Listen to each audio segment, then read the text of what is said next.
তুমি কি চাও সেটা বলো। চাওয়ার তো অনেক কিছুই আছে আমার। কি চাও তুমি সেটা বলো, যেটার কারণে আর কোনো অপরাধ করবে না। যদি বলি তোমাকে চাই, ফিরে আসবে কি? পাগলামো ছাড়ো, রাইসাকে ছেড়ে দাও। অনেক সহ্য করেছি তোমাকে। কি সহ্য করলে? কিছুই তো না। আচ্ছা, একটা কাজ করো, গুলি করো আমাকে। কেন? কেন মানে?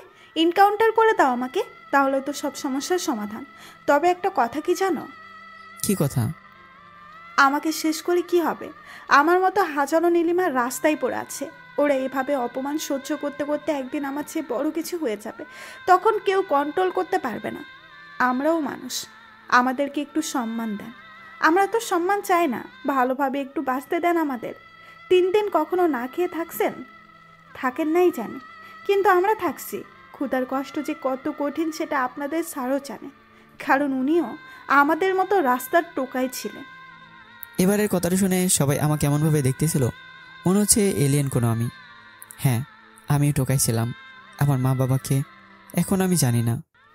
স্যার, আপনি তো জানেন তাই না, ক্ষুধার কত কষ্ট, প্রত্যেকটা দিন কিভাবে কাটে আমাদের।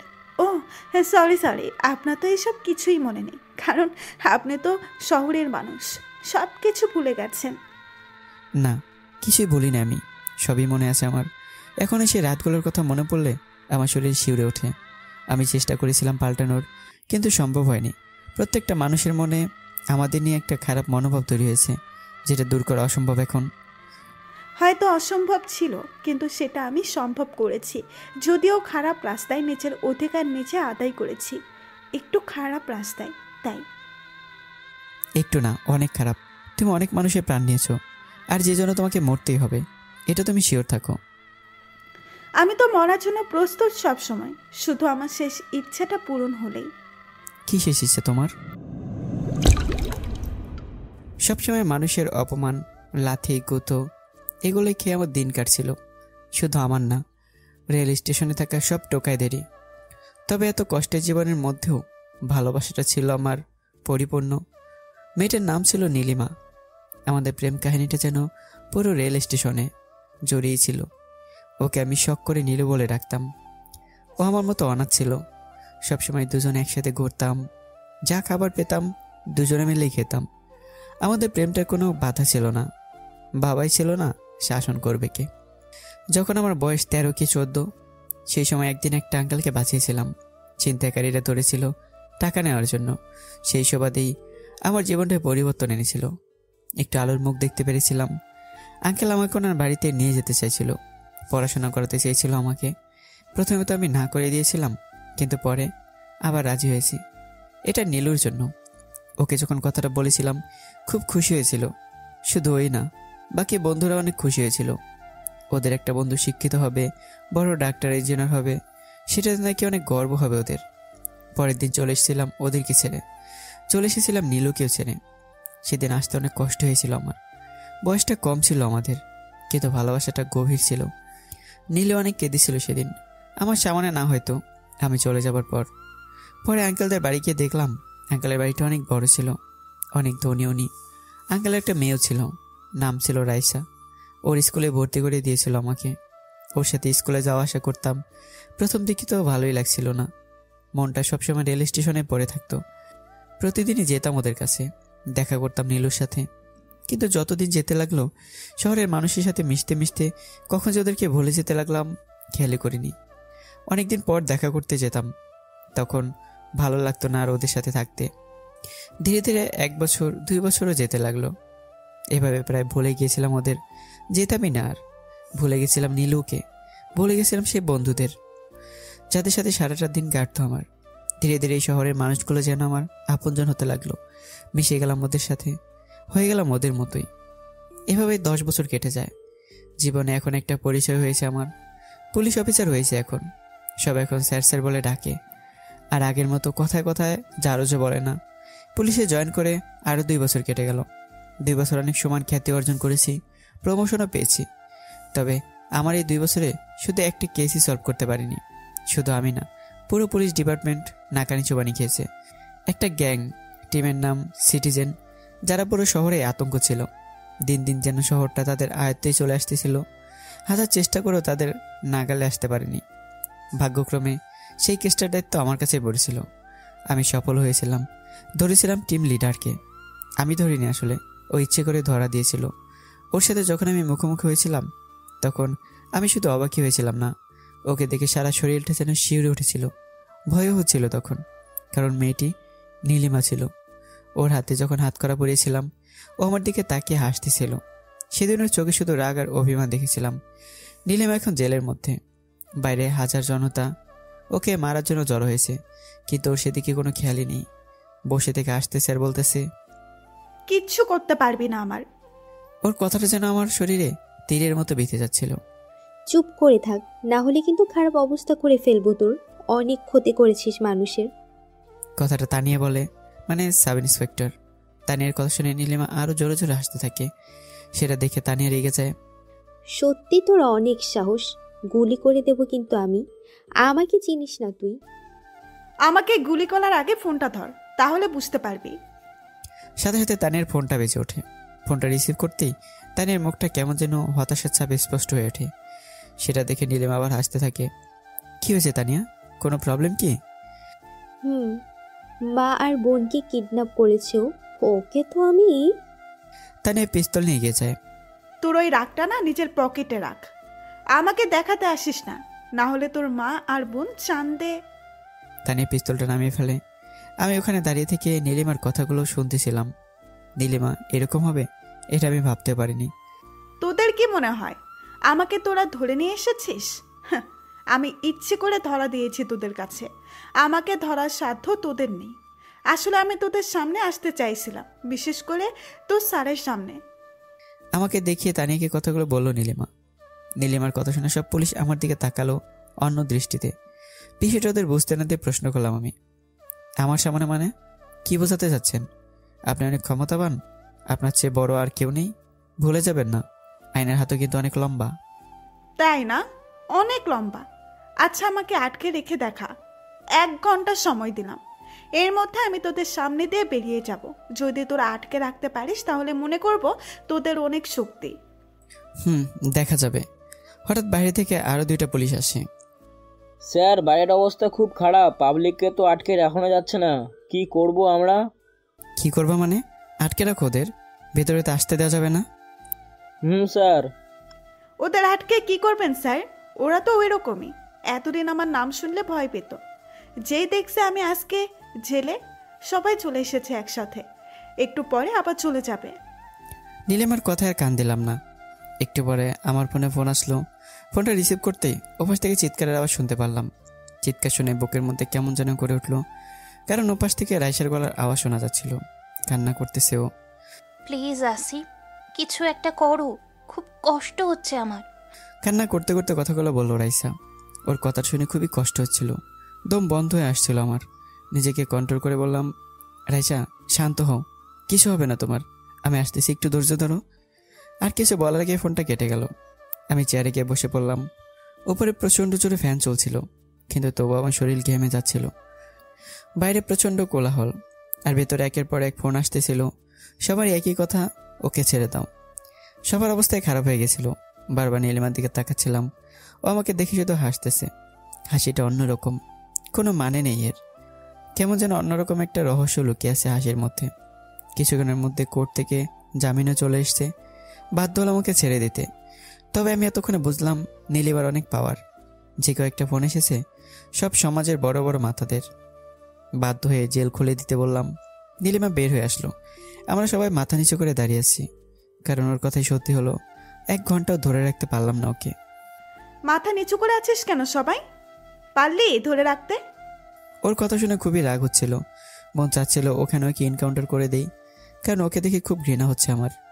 আচ্ছা, কিছু বলতে হবে না তোদের, জানি বলার মতো কিছুই নেই তোদের।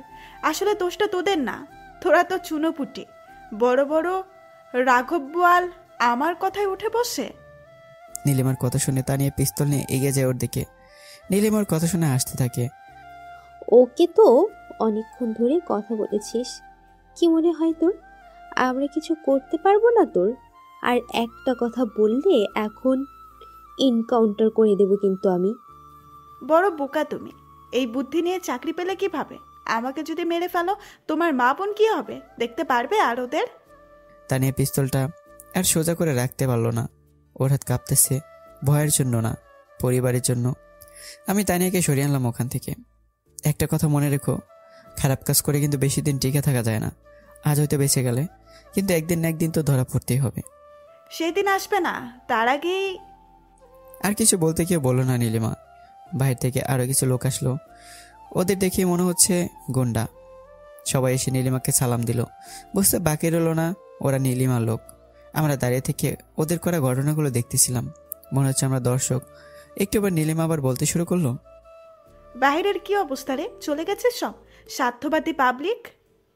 ওদের মধ্যে একজন বলে ওঠে, না, আপু এখনো যায়নি, তবে চলে যাবে আমরা বের হলেই। স্যার চলেন, আমাদের গাড়ি পর্যন্ত পৌঁছে দিয়ে আসেন, না হলে পাবলিক আবার মারতে পারে। নীলিমা কথাটা আমাকে উদ্দেশ্য করে বলল। কি আর করার, এগিয়ে দিতে গেলাম। কষ্ট করে ধরে এনে আবার নিজেকেই এগিয়ে দিতে হচ্ছে গাড়িতে করে। এর চেয়ে অপমানের আর কিছুই মনে হয় না। নীলিমার লম্বা সারির গাড়ির বহন নিমিষেই শেষ হয়ে গেল। ধীরে ধীরে সাধারণ মানুষও চলে গেল। তবে এমনি যায়নি, অনেক অপমানও করে গেছে আমাদের। সব কিছু কেমন যেন কল্পনার মতো লাগতেছে আমার কাছে। কি হচ্ছে এসব? জীবনে ভাবিনি এরকম অবস্থায় দাঁড়াতে হবে আমাকে। চেয়ারে গিয়ে বসে রইলাম। একের পর এক সিগারেট শেষ হয়ে যেতে লাগলো। নিজের কাছে লজ্জিত মনে হচ্ছে। সমাজে কিছু বড় মাথার জন্য এভাবেই চলে যায় তারা। সবার সামন দিয়ে হাসতে হাসতেই একটু পর তানিয়া আসে ফোন হাতে নিয়ে। কথা বলতে চাই আপনার সাথে। কে? দেখেন স্যার, কথা বলেন আপনি। তানিয়া ফোনটা হাতে দিয়ে চলে গেল। ফোনটা রিসিভ করলাম। কাঁপা কাঁপা কণ্ঠে বললাম, হ্যালো, কে বলতেছেন? চিনতে পারছো না আমাকে? আমি তোমার সেই নীলু। চিনতে পারছো আমায়? নীলু ডাকটা শুনে মনের মধ্যে কেমন যেন একটা ভয় কাজ করতে লাগতেছিল। চিনতে পারছি। কেন করতেছেন এরকম? কই কি করলাম আমি? কিছুই তো করিনি, কেবল তো শুরু। পুরো শহর ধ্বংস করে দিব, কাউকে ভালো থাকতে দিব না, এমনকি তোমাকেও না। ভুল তো আমি করেছি, তাই না? যা শাস্তি দেওয়ার আমাকে দাও। এই সাধারণ মানুষরা কি করেছে? ওদের পিছনে কেন পড়ে আছো? কে ভুল করছে? তুমি? জীবনেও না। তোমার তো কোনো দোষ নেই। তোমাকে তো আমি ভালোবাসি এখনো, সে আগের মতোই। তুমি বাসো না? ওর কথার কোনো উত্তর দিলাম না। রাইসা কোথায়? ওকে ছেড়ে দিয়েছো? রাইসা মানে? আমি কি বলি তার উত্তর না দিয়ে তুমি রাইসাকে নিয়ে পড়ে আছো? খুব খারাপ হবে, দেখিস।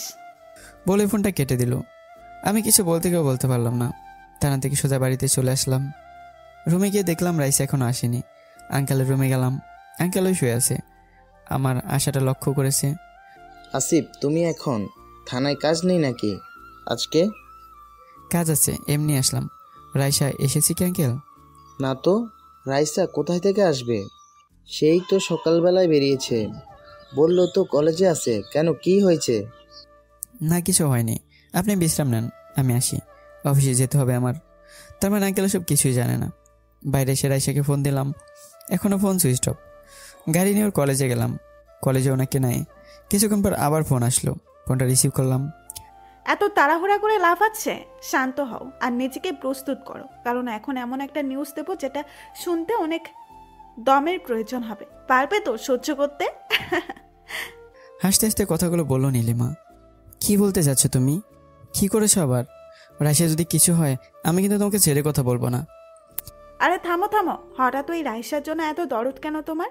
কি এমন আছে ওর মধ্যে যা আমার মধ্যে নেই? অনেক কিছু নেই তোমার।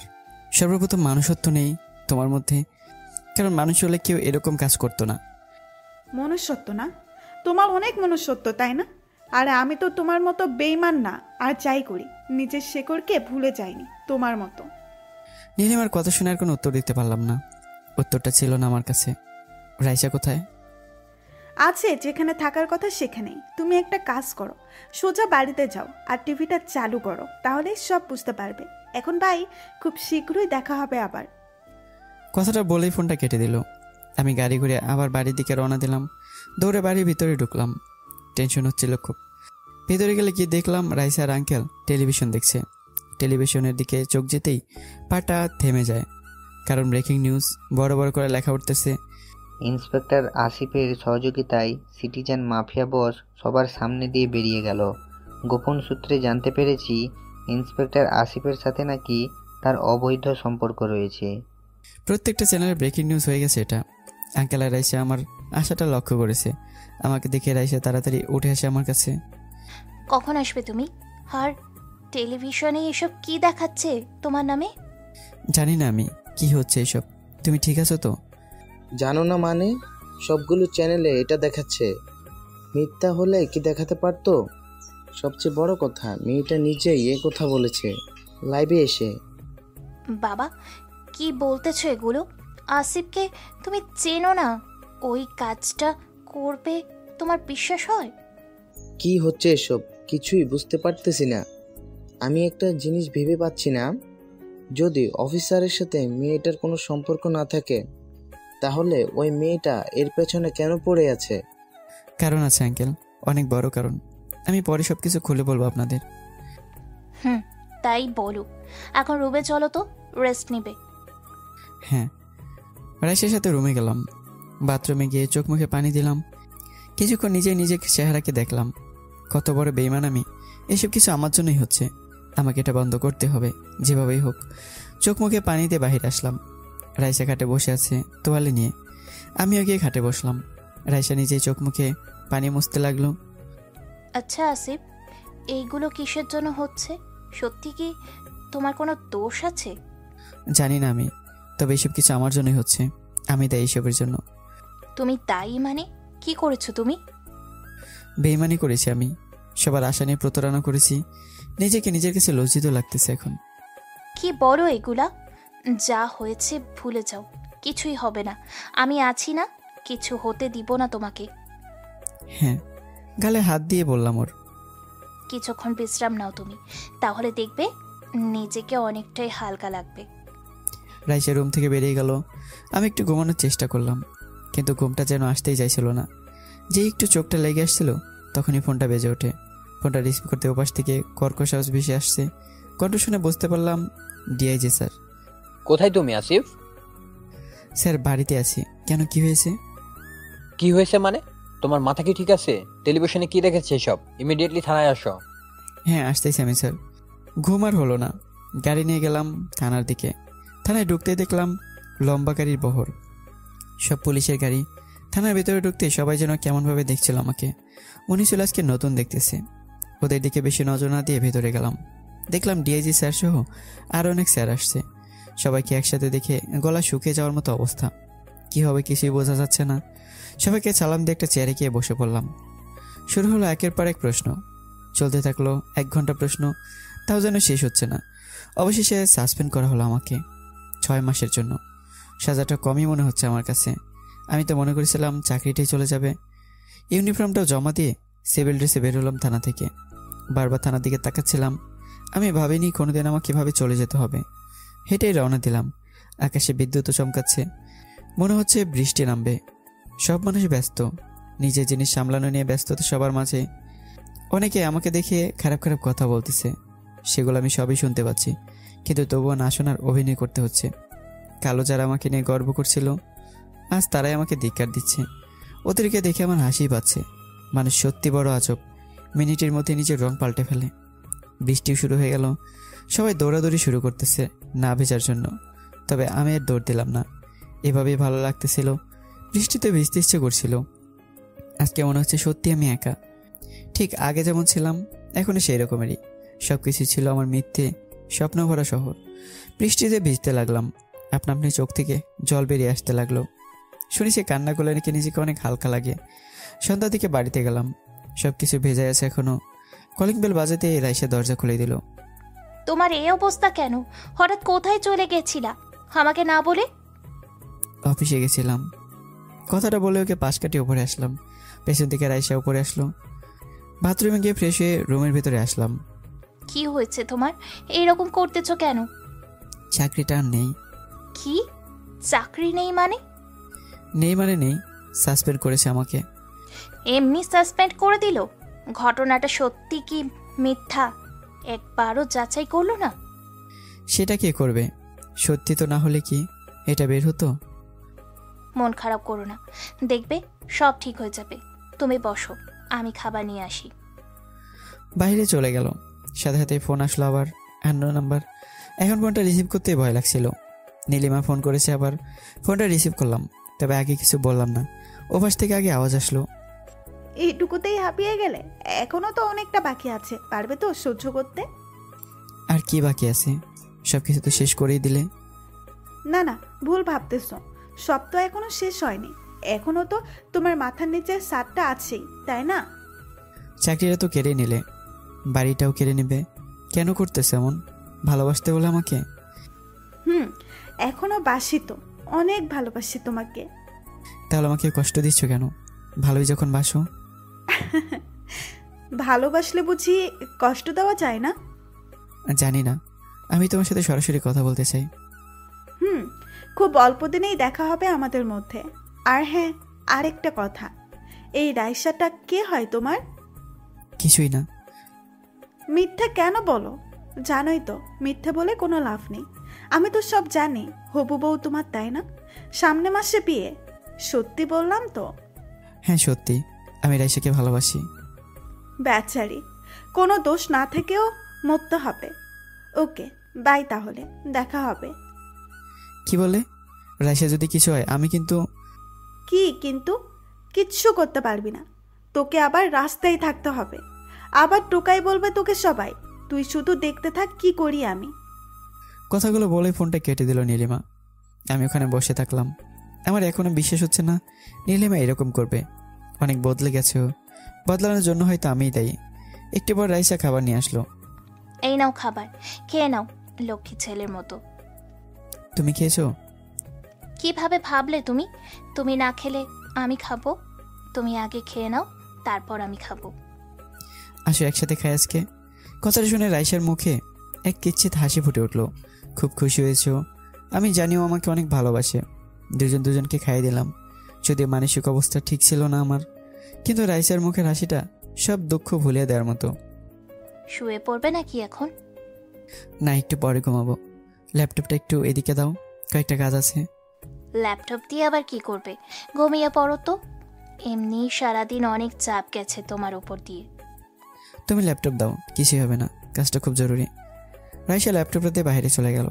নীলিমার বিরুদ্ধে যত প্রমাণ পেয়েছিলাম সব প্রমাণই একটা ল্যাপটপে কপি করে রেখেছিলাম। প্রমাণগুলো আবার দেখতে লাগলাম। পুরো শহর জুড়ে এখন ওর লোকজন ছড়িয়ে আছে। অনেক এমপি মন্ত্রীরাও জড়িত, কিন্তু উপর মহলের জন্য চুপ করে থাকতে হয়েছিল। আর এখন তো একেবারেই চুপ করিয়ে দিল। একটুবার রাইসা আবার আসলো। কাজ হয়নি? কি বলি তো দেখতে লাগলাম, অনেক টাইম লাগবে। কি এমন দেখতেছো যার জন্য এত টাইম লাগবে? আমাকে কি দেখানো যাবে? হ্যাঁ আসো, বসো এখানে। রাইসাকে সবকিছু দেখালাম। ও মাই গড, এত পাওয়ার একটা মেয়ের! এত পাওয়ার পেলো কিভাবে? সেটাই তো জানি না। কেউ তো একজন আছে যে ওদেরকে অলওয়েজ সাপোর্ট দিচ্ছে। কিন্তু কে হতে পারে? আমার তো মনে হয় এর সাথে অনেকেই জড়িত, যাদেরকে আমরা প্রকাশ্যে ভালো বলি। ওরা মুখোশের আড়ালে খারাপ কাজ করে। হ্যাঁ ঠিক বলছো। আজকে আমার কাছে যেসব ফোন এসেছিল সব অনেক বড় বড় লোকের, যাদের কথা ফেলার মতো সাহস নেই আমার। সব চিন্তা বাদ দাও তো। এখন কি করবে এখন ভেবে দেখেছো কি? কি করব মানে? বুঝলাম না। বোঝাও লাগবে না তোমার, বুদ্ধু একটা। বললাম বিয়ে তো করবে আমাকে। হ্যাঁ, কেন করব না? বিয়ের সাথে এর কি সম্পর্ক? বলা তো যায় না। মেয়েটার যে পাওয়ার দেখলাম, কখন যে কি করে বসে। কি করবে? মেরে ফেলবে, তাই তো? আর যাই করুক, ও আমাকে মেরে ফেলতে পারবে না। তোমাকে মারতে পারবে না কেন? আচ্ছা, একটা সত্যি কথা বলবে? কি বলো? তুমি কি ওই মেয়েটাকে আগে থেকে চিনতে? তোমার সাথে কি সত্যি ওর কোনো সম্পর্ক ছিল? হ্যাঁ, অনেক আগে থেকে চিনি ওকে। সম্পর্ক ছিল আমাদের মধ্যে। কেমন সম্পর্ক ছিল? ভালোবাসতে নাকি ওকে? হ্যাঁ, ভালোবাসতাম। ভেবেছিলাম কথাটা সারা জীবন আড়াল থেকে যাবে, কিন্তু হঠাৎ যেভাবে বেরিয়ে আসবে ভাবিনি আমি। কি হয়েছিল? কি করেছিলে ওদের সাথে? বেইমানি করেছিলাম ওদের বিশ্বাসের সাথে, ওদের আশার সাথে। কি বলতেছ? কিছুই বুঝতেছি না আমি। রাইসাকে সবকিছু বললাম, কি হয়েছিল আমার সাথে আর কি করেছিলাম আমি। আমি তো এসব কিছুই জানি না তোমার সম্পর্কে। কোনোদিন তো বলোনি আমাকে। বলিনি, কারণ মনে করেছিলাম কথাটা আড়ালেই থেকে যাবে। তবে সত্যি কখনো চাপা থাকে না, একদিন না একদিন বেরিয়ে আসেই। আর সেটা ফলও ভোগ করতে হয়। হ্যাঁ, আমার যদি কিছু হয়ে যায় মাফ করে দিও আমাকে। কি হবে তোমার?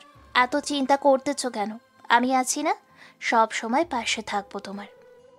আমার হাত ধরেই বলল, হ্যাঁ সে বিশ্বাস আছে আমার তোমার উপর। জানি। এখন ভদ্র ছেলের মতো ঘুমিয়ে পড়ো তো। হ্যাঁ, তুমি যাও ঘুমিয়ে পড়ো। রাইসে চলে গেলে আমি ঘুমিয়ে পড়ার চেষ্টা করলাম। 4 দিন কেটে গেল। পুরো শহরটা যেন এখন সঞ্চিত, থমথমে পরিবেশ চারদিকে। কারণ এই 4 দিনে 4টা খুন হয়েছে। সবাই অনেক বড় বড় নেতা, ডিআইজি স্যারও রয়েছে এর মধ্যে। 4টা খুনই এমনভাবে করা হয়েছে সবাই বলতেছে আত্মহত্যা, কিন্তু একজন হলে মানা যেত। 4 জন কেন আত্মহত্যা করতে যাবে? বাড়িতে বসে নিউজগুলো দেখতেছিলাম। তবে আশ্চর্যের বিষয়ে এই 4 দিনে নীলিমা একবার আমাকে ফোন করেনি। বিকালের দিকে রাস্তায় বের হলাম। 5 দিন হলো বাড়িতেই ছিলাম। রাইসাও সাথেই আছে আমার। 2 জন হাত ধরে রাস্তায় হাঁটছিলাম। হঠাৎ একটা গাড়ি এসে 2 জনকে ধাক্কা দেয় আমাদের। 2 জন দুদিকে আলাদা হয়ে যায়। মাথায় প্রচণ্ড লাগে। গাছের সাথে উঠে দেখি রাইসা নেই। ওর ফোনটা রাস্তায় পড়ে আছে। মোবাইলে সব কিছু এলোমেলো হয়ে আছে। মাথা দিয়ে রক্ত বের হচ্ছিল আমার। তখন আমার কি করা উচিত ঠিক বুঝে উঠতে পারছিলাম না। রাস্তার একজন লোক ধরে নিয়ে গাড়িতে বসালো। আপনার তো অনেক রক্ত বেরোচ্ছে, হাসপাতালে নিতে হবে এখনই। হ্যাঁ, একটু নিয়ে যাবেন? খুব কষ্ট হচ্ছে আমার। কথাগুলো বলতে গিয়ে বারবার বেঁধে যাচ্ছিল। আপনি একটু ধৈর্য ধরুন, এখনই নিয়ে যাচ্ছি। মিনিট 10-এর মধ্যে হাসপাতালে পৌঁছে গেলাম। এই 10 মিনিটে মনে হয় আমার কাছে 1 দিনের মতো লেগেছে। মাথাটা অনেক জোরেই লেগেছিল। হাসপাতালের ভেতরে যেতেই 2টা নার্স আসলো, ধরে নিয়ে গিয়ে বেডে শুয়ে দিল। অনেক রক্তক্ষরণ হয়েছে তো, লাগলো কিভাবে আপনার? আমি আর ওদের কথা উত্তর দিতে পারলাম না। 8টার দিকে জ্ঞান ফিরল আমার। পাশে তাকিয়ে দেখে আঙ্কেল বসে আছে। এখন কেমন লাগতেছে? ভালো লাগতেছে। রাইসার আর কোনো খোঁজ পেলেন? না তো, এখনো তো কিছু জানতে পারিনি। কি হয়েছে তোমাদের সাথে তখন? অনেক কিছু। ও রাইসাকে ধরে নিয়ে গেছে। ওটাকে কার কথা বলতেছে? সেই মেয়েটা নাকি? হ্যাঁ, নীলিমায় ধরে নিয়ে গেছে রাইসাকে। আমাকে বেরোতে হবে এখনই। এখন কিভাবে বের হবে? তোমার তো অবস্থা এখন ভালো না। তার চেয়ে ভালো পুলিশকে খবর দেই, যা করার ওরাই করবে। পুলিশ কিছু করতে পারবে না, আমাকে বেরোতে হবে। আর কিছুই হবে না, আপনি বাসায় যান। আঙ্কেল বাসায় চলে গেল আর আমি বেরিয়ে পড়লাম গাড়ি নিয়ে। কিছুই জানি না আমি কোথায় যাব, কি করব। ঘুরতে ঘুরতে সেই স্টেশনের কাছে গেলাম যেখানে আমার অতীত লুকিয়ে আছে, যেখানে আমার শুরু। অনেক বছর পর আজকে আবার রেল স্টেশনে আসলাম। এখন সে আগের মতোই আছে সব কিছু। রাস্তার লাইটগুলোর অবস্থা আবছা আলোয় চারদিকে যেন অন্ধকার হয়ে আছে। সেই রাস্তার পাশ দিয়ে সবাই শুয়ে আছে।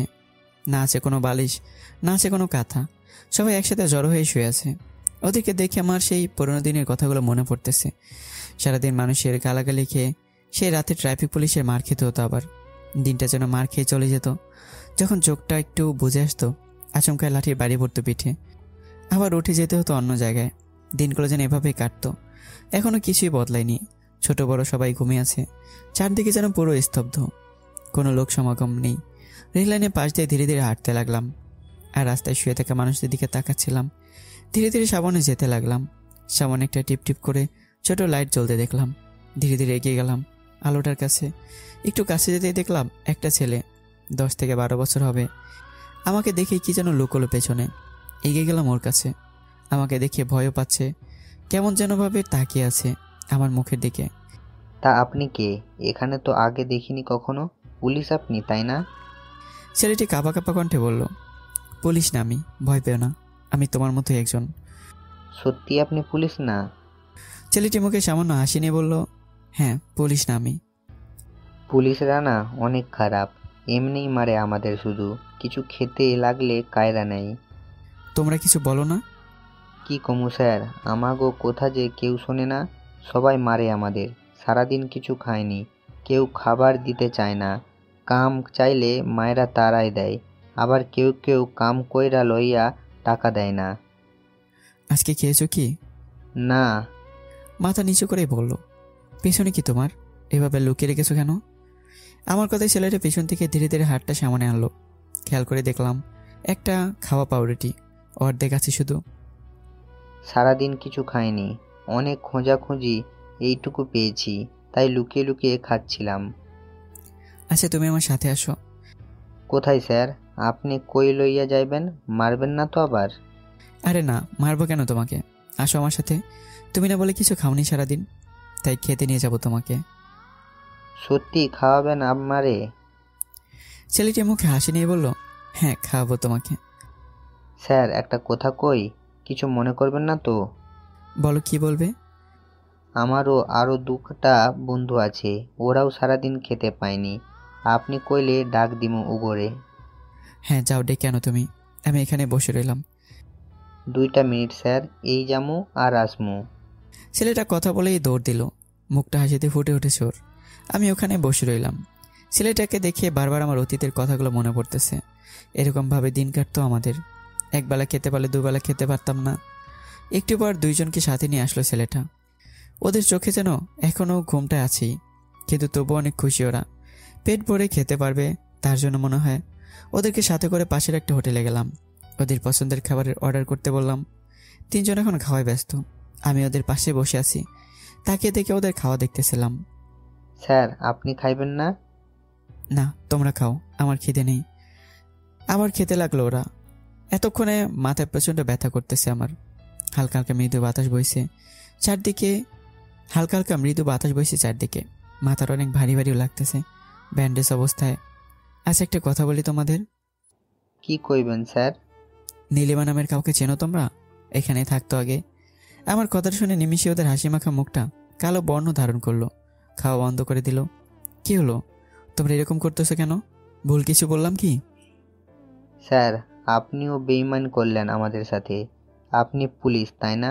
নীলা আপারে ধরতে আসছেন। আরে না, এমনি জিজ্ঞেস করলাম তোমাদের।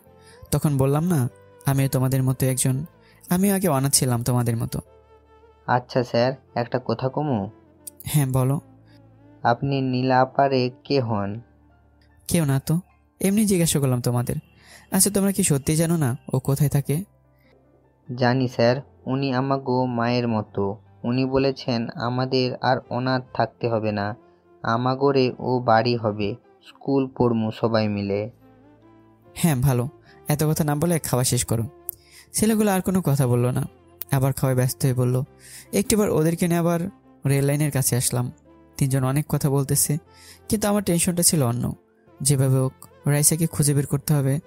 রাতে ওখানে কাটিয়ে দিলাম। অনেক বছর পর আজকে স্টেশনে ঘুমালাম। এখানে ঘুমানো যে কতটা কষ্ট, যে এক রাত থাকবে সেই বলতে পারবে। সূর্যের কনকনে তাপ মুখে আসতেই ঘুমটা ভেঙে গেল। উঠে দেখলাম সবাই কাজ নিয়ে ব্যস্ত, আবার কেউ শুয়ে নেই। আর উঠে গাটা ঝেড়ে নিলাম। প্যান্টটা শার্টে ময়লা ছিল। পকেটে হাত দিয়ে ফোনটা বের করলাম। 9 বার কল এসছে। ফোনটা সাইলেন্ট ছিল, আমার খেয়ালই নেই। সবগুলো কলই পুলিশ স্টেশন থেকে এসেছে। পুলিশ স্টেশন থেকে ফোন দিয়েছে, বিষয়টা বুঝতে পারলাম না, তাই ওইদিকে হাঁটা দিলাম। ক্ষুধা প্রচণ্ড পরিমাণে লেগেছে। পাশের একটা দোকান থেকে পাউরুটি আর একটা কলা খেয়ে থানায় গেলাম। অনেকদিন পর থানাতে আসলাম আবার। সবাই আমাকে স্যালুট দিচ্ছিল। বিষয়টা মোটেও বুঝতে পারলাম না। ভেতরে গেলাম। ভেতরে যেতে দেখলাম অনেক বড় বড় স্যার এসেছে। এরা সেদিনও ছিল। আসতে পারি স্যার? ওদের মধ্যে একজন বলল, এসো। ভিতরে গিয়ে দাঁড়িয়ে রইলাম। বসো এই চেহারে। একটা বয়স্ক স্যার বলল, ওনাকে এর আগে দেখিনি কখনো। আমাকে কেন ডাকা হয়েছে তা কি জানতে পারি স্যার? অবশ্যই, আমরা দুঃখিত। বুঝলাম না স্যার, দুঃখিত কি জন্য? স্যার উনি আমাদের নতুন ডিআইজি স্যার। তানের কথায় বুঝতে পারলাম যে কথা বলছে উনি ডিআইজি। আমি তোমার বিষয়ে সবকিছু তদন্ত করেছি, আমার মনে হয়নি তুমি এরকম কাজ করেছো, তাই তোমাকে আজ থানায় ডাকলাম। স্যার আমাকে কেন ডেকেছেন সেটা কি জানতে পারি আমি? অবশ্যই, আমরা সবাই মিলে সিদ্ধান্ত নিয়েছি তুমি আবার এই কেসটা হ্যান্ডেল করো। আশা করি আমাদের কথাটা রাখবে। স্যার আমাকে তো সাসপেন্ড করেছেন, আমি কিভাবে কেস হ্যান্ডেল করব?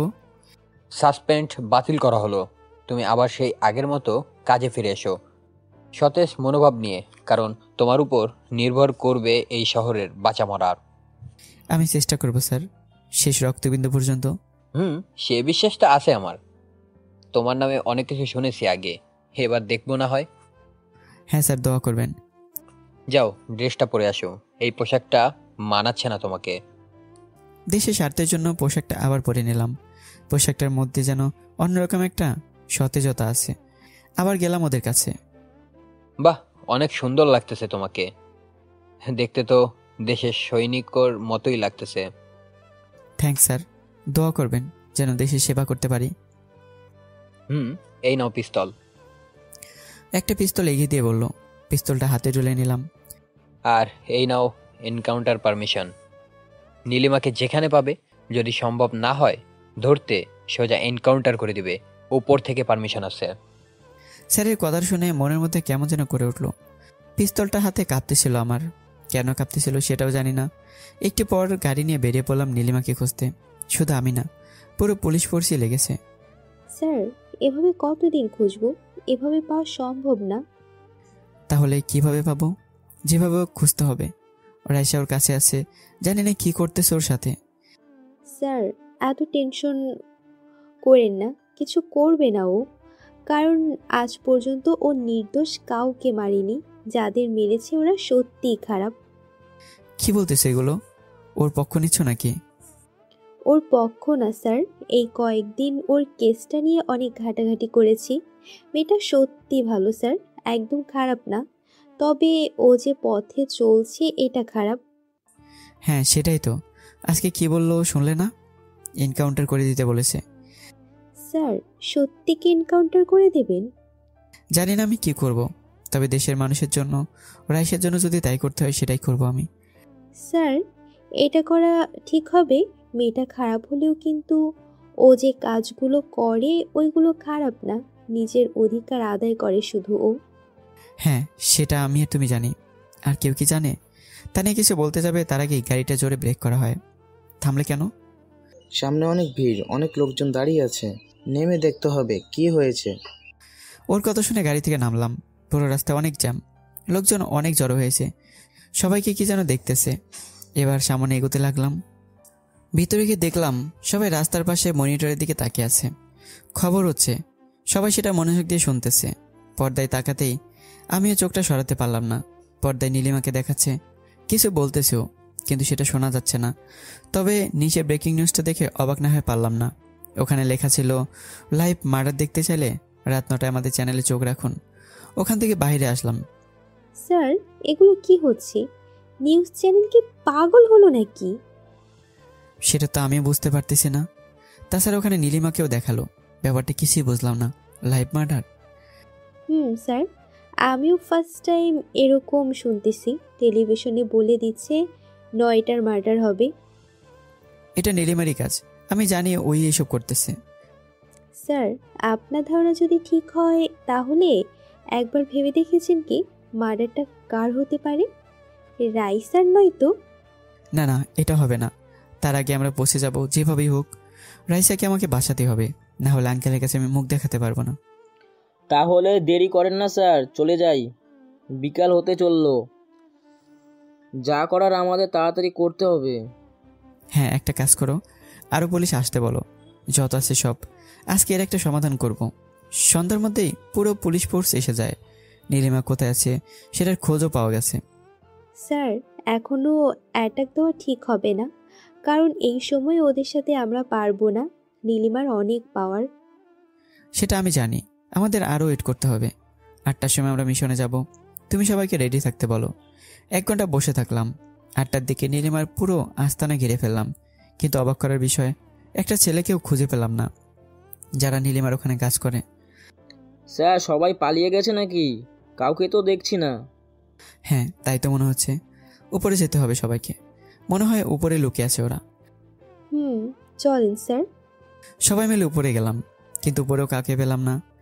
কি হচ্ছে এসব? সবাই গেল কোথায়? কেউ তো নেই স্যার। পুরো ঘর তো অন্ধকার, লাইট দাও কেউ। আমার কথা একজন লাইট দিল। লাইটের আলো পড়তেই দেখলাম সামনের চেয়ারে রাইসা বাঁধা অবস্থায়। সামনে এগোতে যাব আমি, তার আগে টেলিভিশন চালু হয়ে যায়। আমাদের সবাইকে দেখা যাচ্ছিল টেলিভিশনে। সবাই আমরা অবাক হয়ে যাই বিষয়টা দেখে। যেখানে আছো সেখানেই থাকো, আর এক পায়ে এগুলে ধুম করে ফেটে উঠবে। কথাগুলো শুধু শোনাই যাচ্ছিল, তবে দেখা যাচ্ছিল না কাউকে। কণ্ঠ শুনে বুঝেছি এটা নীলিমা। একটিবার পিছন থেকে বেরিয়ে আসলো নীলিমা, এক হাতে পিস্তল আর এক হাতে রিমোট। নীলিমাকে দেখে সবাই বন্দুক তাক করে ধরে। আরে দাঁড়াও দাঁড়াও, এতগুলো করলে তো মরে যাব। একজন ধরো। তুমি ধরা পড়ে গেছো, আজকে পালানোর কোনো রাস্তা নেই তোমার কাছে। তাই নাকি? আমি তো আগেই বলেছি নীলিমাকে ধরা অসম্ভব। সামনে একটু তাকিয়ে দেখো তোমার হবু বউয়ের দিকে। নীলিমার কথায় সামনে তাকালাম, দেখলাম চেয়ারের সাথে বোম ফিট করা। এই দেখো রিমোট, যদি একটা চাপ দেই না, কেউ বাঁচবে না এখানে, সবাই মারা যাবে। পিস্তল নামাও সবাই। সবাই পিস্তল নামিয়ে ফেলে। আমি বলেছিলাম না আমাকে ধরার সাধ্য তোমাদের নেই? আমি ইচ্ছে করে তোমাদের এখানে এনেছি। মানে কি বলতে চাচ্ছ তুমি? না, আমাকে ধরতে এসেছ। এত লোকজন কেন? তুমি একা আসলেই তো পারতে, তাই না? সত্যি চলে যাবার সময় এসে গেছে আমার। কথাটা আমাকে উদ্দেশ্য করে বলল। এসব বলায় কোনো লাভ নেই তোমার। পালানোর সব দরজা বন্ধ এখন। বেশি চালাকি করলে এনকাউন্টার করে দেব। এনকাউন্টার না, মৃত্যুর ভয়টা তো অনেক আগেই ছেড়ে দিছি। যেদিন প্রিয় মানুষটা প্রতারণা করেছিল সেদিনে তো মরে গেছি। আমাকে মারবি তাই তো? মার। তোকে তো খুব সাহস না তোর?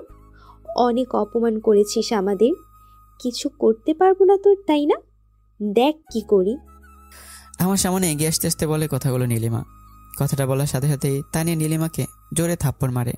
নীলিমা পড়ে যায়। থাপ্পড়টা খুব জোরেই লেগেছে, কারণ গাল কেটে রক্ত বেরোচ্ছে। মার, আরো মার। পারবি তো? শুধু আমাদের মারতে? আমাদের তো কেউ নাই। বাবা মাকে সেটা তো জানি না, আদর তো কোনোদিন পাইনি। সবসময় তোদের লাথি ঘুতো অপমান সহ্য করতে করতে জীবনটা পার হয়ে যায় আমাদের। আমাদের কি দোষ রে? এতিম হয়ে জন্মেছে এটা দোষ, নাকি তোদের পাপ কাজের জন্য আমাদের জন্ম হওয়াটা দোষ? কেউ বুকে হাত দিয়ে বলতে পারবি আমাদের সাথে কোনোদিন ভালো ব্যবহার করেছিস তোরা? মাঝরাতে তোদের লাঠি বাড়ি খেতে হয় আমাদের কেন? একটু ভালো করে বলতে পারিস না? যত অধিকার শুধু আমাদের উপরে খাটাতে পারিস। রাঘব বোয়ালগুলোকে তো ধরতে পারবি না জীবনে। সারা জীবন ওদের পা চাটতে চাটতে তোদের দিন যাবে। নীলিমা একসাথে কথাগুলো বলেছিল, সবাই চুপ করেছিল, কিন্তু এবার মুখ খুলল তানিয়া। স্যার, এ কিন্তু অনেক বেশি বলতেছে। আমি কিন্তু এনকাউন্টার করে দিলাম। এত বেশি কথা বলিস কেন রে? পারবি এনকাউন্টার করতে আমারে? চুপ করে আছিস বলে ভাবিস না কিছু বলতে পারবো না। তোর মতো সোনার চামচ মুখে নিয়ে জন্ম হয়নি, তাই বেশি কথা বলিস না। তানিয়া চুপ করো, তুমি বেশি কথা বলো না। মানে কি বলতেছেন? চুপ করে থাকবো?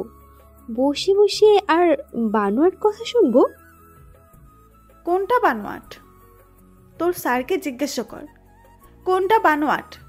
আমারে ধোকা দিচ্ছে ওইটা, নাকি আমাদের সবার স্বপ্ন ভেঙে দিয়েছে ওইটা? নীলিমার কথাটা শুনে সবাই আমার দিকে তাকিয়ে আছে। বুঝতে পারতেছি না আমি কি করব। স্যার কি বলছেন এগুলো?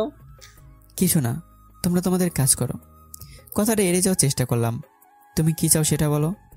চাওয়ার তো অনেক কিছুই আছে আমার। কি চাও তুমি সেটা বলো, যেটার কারণে আর কোনো অপরাধ করবে না। যদি বলি তোমাকে চাই, ফিরে আসবে কি? পাগলামো ছাড়ো, রাইসাকে ছেড়ে দাও। অনেক সহ্য করেছি তোমাকে। কি সহ্য করলে? কিছুই তো না। আচ্ছা একটা কাজ করো, গুলি করো আমাকে। কেন? কেন মানে এনকাউন্টার করে দাও আমাকে, তাহলে তো সব সমস্যার সমাধান। তবে একটা কথা কি জানো? কি কথা? আমাকে শেষ করে কি হবে? আমার মতো হাজারো নীলিমার রাস্তায় পড়ে আছে। ওরা এভাবে অপমান সহ্য করতে করতে একদিন আমার চেয়ে বড় কিছু হয়ে যাবে। তখন কেউ কন্ট্রোল করতে পারবে না। আমরাও মানুষ, আমাদেরকে একটু সম্মান দেন। আমরা তো সম্মান চাই না, ভালোভাবে একটু বাঁচতে দেন আমাদের। 3 দিন কখনো না খেয়ে থাকেন নাই জানি, কিন্তু আমরা থাকছি। ক্ষুধার কষ্ট যে কত কঠিন সেটা আপনাদের স্যারও জানে, কারণ উনিও আমাদের মতো রাস্তার টোকাই ছিলেন। এবারের কথাটা শুনে সবাই আমাকে এমনভাবে দেখতেছিল, মনে হচ্ছে এলিয়েন কোনো আমি। হ্যাঁ, আমি টোকাইছিলাম আমার মা বাবাকে, এখন আমি জানি না। স্যার আপনি তো জানেন তাই না ক্ষুধার কত কষ্ট, প্রত্যেকটা দিন কিভাবে কাটে আমাদের। ও হ্যাঁ, সরি, আপনার তো এসব কিছুই মনে নেই, কারণ আপনি তো শহরের মানুষ, সব কিছু ভুলে গেছেন। না, কিছুই বলি না আমি, সবই মনে আছে আমার। এখন সেই রাতগুলোর কথা মনে পড়লে আমার শরীর শিউরে ওঠে। আমি চেষ্টা করেছিলাম পাল্টানোর, কিন্তু সম্ভব হয়নি। প্রত্যেকটা মানুষের মনে আমাদের নিয়ে একটা খারাপ মনোভাব তৈরি হয়েছে, যেটা দূর করা অসম্ভব এখন। হয়তো অসম্ভব ছিল, কিন্তু সেটা আমি সম্ভব করেছি। যদিও খারাপ রাস্তায় নিজের অধিকার নিজে আদায় করেছি, একটু খারাপ রাস্তায়, তাই। একটু না, অনেক খারাপ। তুমি অনেক মানুষের প্রাণ নিয়েছো, আর যে জন্য তোমাকে মরতেই হবে, এটা তুমি শিওর থাকো। আমি তো মরার জন্য প্রস্তুত সব সময়, শুধু আমার শেষ ইচ্ছেটা পূরণ হলেই। কি শেষ ইচ্ছে তোমার? আগে বলো তোমরা, আমি যা বলবো সেটাই করবে। বলো তুমি, আমরা চেষ্টা করব। চেষ্টা না, আপনারা ইচ্ছা করলেই পারবেন, কারণ আপনারা দেশের সৈনিক। দেশকে রক্ষা করার দায়িত্ব আপনাদের, দেশের মানুষকে রক্ষা করার দায়িত্ব আপনাদের। হ্যাঁ বলো তুমি। আমি চাই, শুধু আমি না, সব অনাথরাই চাই, ওদেরকে বিনা কারণে মারবেন না। ওরা তো আপনাদের মতো মানুষ, তাই না? ইচ্ছে করে তো আর এই রাস্তায় আসেনি, ভাগ্য ওদেরকে নিয়ে এসেছে। আমি চাই যখন তখন ওদের সাথে খারাপ ব্যবহার করবেন না। শুধু আপনারা এখন আমার এই কথাগুলো যারা শুনতেছেন সবাইকে বলতেছি, প্লিজ আমাদের উপরে জুলুম করবেন না। আমরা আপনাদের মতো কোনো না কোনো মা বাবার সন্তান। আমাদেরও ভালোভাবে বাঁচতে ইচ্ছে করে, ভালো থাকতে ইচ্ছে করে, পেট ভরে দুমুঠো খেতে ইচ্ছে করে, কিন্তু বলতে খারাপ লাগলেও আপনারাই সেটা হতে দেন না। আপনাদের যে ব্যবহার, তাতে আমরা কোনো মানুষ না। বাড়ির কুকুরের সাথে যে এরকম ব্যবহার করেন, তার চেয়েও খারাপ ব্যবহার আমাদের সাথে করেন। আচ্ছা একটা কথা বলেন তো, এই জায়গায় যদি আপনাদের ছেলে মেয়ে থাকতো, কি করতেন? পারতেন এরকম করতে? অত্যাচার কষ্ট দিতে পারতেন না। আমাদের সহ্য করতে করতে সহ্যের সীমাটা অতিক্রম হয়ে গেছে, তাই বাধ্য হয়েছিলাম এই রাস্তায় আসতে। অনেক বুঝিয়েছিলাম আপনাদের, এমনকি পা ধরে মাপ চাইতাম, তবু খারাপ ব্যবহার করা ছাড়তেন না। কি করতেন? লাথি দিয়ে ছুঁড়ে ফেলে দিতেন, এমনকি কাজ করে নিতেন, কিন্তু টাকা দিতেন না। কেন দিতেন না? আমাদের কেউ নাই বলে, নাকি আমাদের খিদা লাগে না বলে? আমরাও আপনাদের মতো রক্ত মাংসে করা মানুষ, তাই আমাদেরও ক্ষুধা লাগে। জানি কথাগুলো বলতেছি আপনাদের হয়তো খারাপ লাগতেছে, একজন অনাথের কথা কেন শুনবেন? আমিও তো রাস্তার টুকাই, মা বাবা কে জানি না। তবে একটা কথা কি জানেন, এতক্ষণ যেগুলো বললাম একটা কথা কিন্তু মিথ্যা বলিনি। আমাদের মতো সন্ত্রাস কারা তৈরি করে? এই আপনারাই তৈরি করেন, আবার পরে আপনারাই সেটার ফল ভোগ করেন। কেন পারেন না একটু ভালো ব্যবহার করতে? ওদেরকে যেটা শিক্ষা দিবেন ঠিক ওটাই শিখবে ওরা। আপনাদের কাছে কিন্তু আমরা খাওয়ার জন্য বসে থাকি না, বলি না আমাদের দুমুঠো খাবার দিন। তাহলে কেন করেন এমন? কি লাভ পান এমন করে? মাঝরাতে কেন আমাদের ঘুম ভেঙে যায়? লাঠির বাড়িতে রাস্তায় ঘুমালে কি রাস্তা নোংরা হয়ে যায়? কেন আপনারা না সারাদিন এত নোংরা ফেলেন? তখন তো ময়লা হয় না রাস্তায়, আর আমরা ঘুমাইলেই ময়লা হয়ে যায়। এতক্ষণ কথাগুলো বলতেছিল আর আমরা সবাই চুপ করে শুনতেছিলাম। একটা কথা মিথ্যা বলেনিও, ঠিক এরকমেরই করি আমরা। আর একটা কথা, সবাই তো মনে করেছিলেন লাইভ মার্ডার হবে, আসলে এটা আমি মিথ্যা বলেছিলাম। এটা না বললে হয়তো আপনারা এভাবে কেউ টিভির সামনে বসে থাকতেন না। আমি অনেক চেষ্টা করেছিলাম আপনাদের মাঝে কথাগুলো দেওয়ার জন্য, কিন্তু পারিনি। আজকে হঠাৎ এই কথাটা মনে হলো, তাই এরকম করতে হলো। যদি মনে করেন এটা আপনাদের কাছে আমি হুমকি দিচ্ছি, তাহলে হুমকি। আর যদি মনে করেন অনুরোধ, তাহলে অনুরোধই। আজকের পর থেকে যদি কোনো সময় কোনো দিন আমাদের সাথে খারাপ ব্যবহার করেন, তাহলে আমি তো একটা, আমার মতো হাজারটা নীলিমা জন্ম নিবে, তখন আটকাতে পারবেন না ওদের, কারণ মৃত্যুর ভয়টা অনেক আগেই চলে গেছে আমাদের। গুড বাই, আমি আবার ফিরে আসবো আপনাদের মাঝে। কথাটা বলে রিমোট দিয়ে টেলিভিশনটা বন্ধ করে দেয়, সাথে সাথেই লাইভ প্রচারও বন্ধ হয়ে যায়। এসবের মানে কি? কি করতে যাচ্ছ তুমি? লাইভে এসে আমাদের মাঝে সাধারণ জনগণকে তুমি বিপদের মুখে ঠেলে দিচ্ছ। এসবের কোনো মানে নেই, যেটা করতে এসেছিলাম সেটা করে গেলাম। আমি আগেও বলেছি, এখনো বলতেছি, আমাকে ধরার সাধ্য কোনো দিন তোমাদের নেই। আমি আজকে আবার যাব, তবে যাবার আগে কথা দিয়ে যাচ্ছি, আর কোনো অপরাধ করবে না। যদি আপনারা কোনো অপরাধ না করেন, গুড বাই। কথাগুলো বলে নীলিমা চলে যেতে লাগে, কিন্তু সাথে সাথে সবাই সামনে গিয়ে পিস্তল নিয়ে দাঁড়ায়। তুমি অনেক বোকা, বুঝেছো? কেন বোকা জানো? তুমি নিজেকে খুব চালাক মনে করো।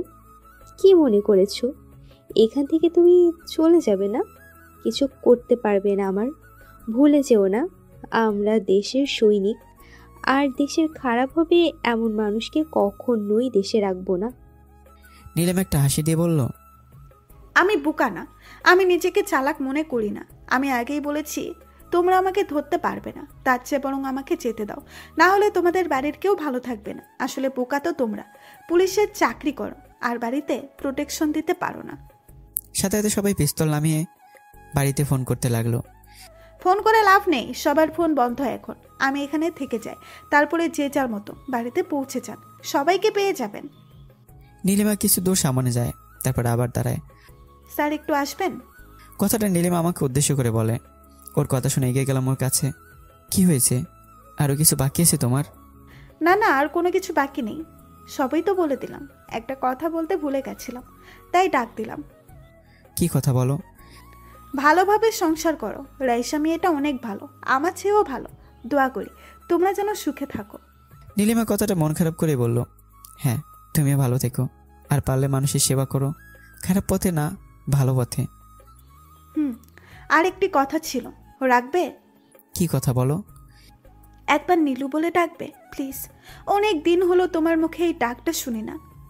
নীলিমার এই কথাটা শুনে সত্যিই খারাপ লাগলো আমারও, বুকের মধ্যে কেমন যেন মোচড় দিয়ে উঠলো।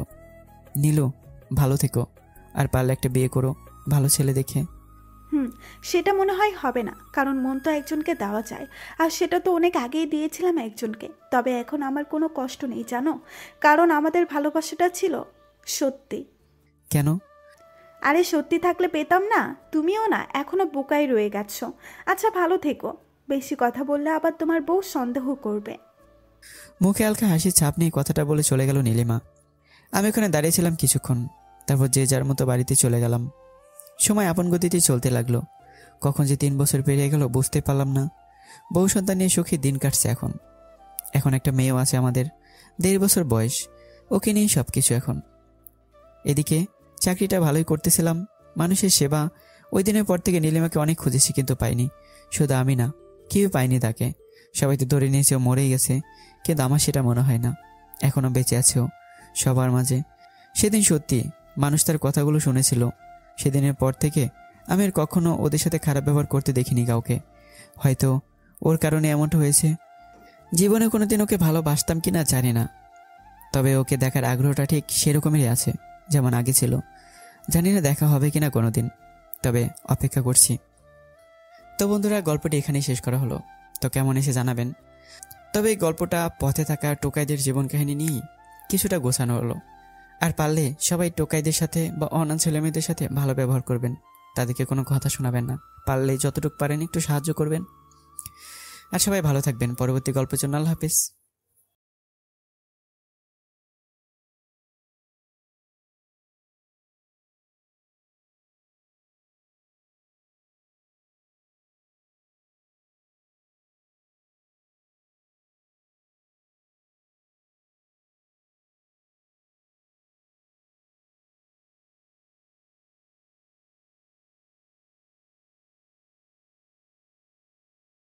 রাইসাকে খুঁজে বের করতে হবে।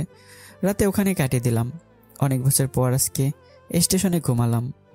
এখানে ঘুমানো যে কতটা কষ্ট, যে এক রাত থাকবে সেই বলতে পারবে। সূর্যের কনকনে তাপ মুখে আসতেই ঘুমটা ভেঙে গেল।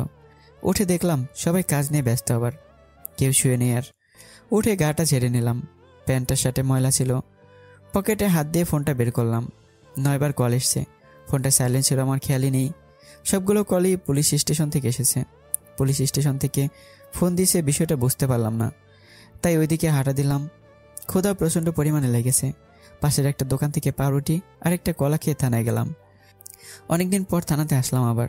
সবাই আমাকে স্যালুট দিচ্ছিল, বিষয়টা মোটেও বুঝতে পারলাম না। ভেতরে গেলাম।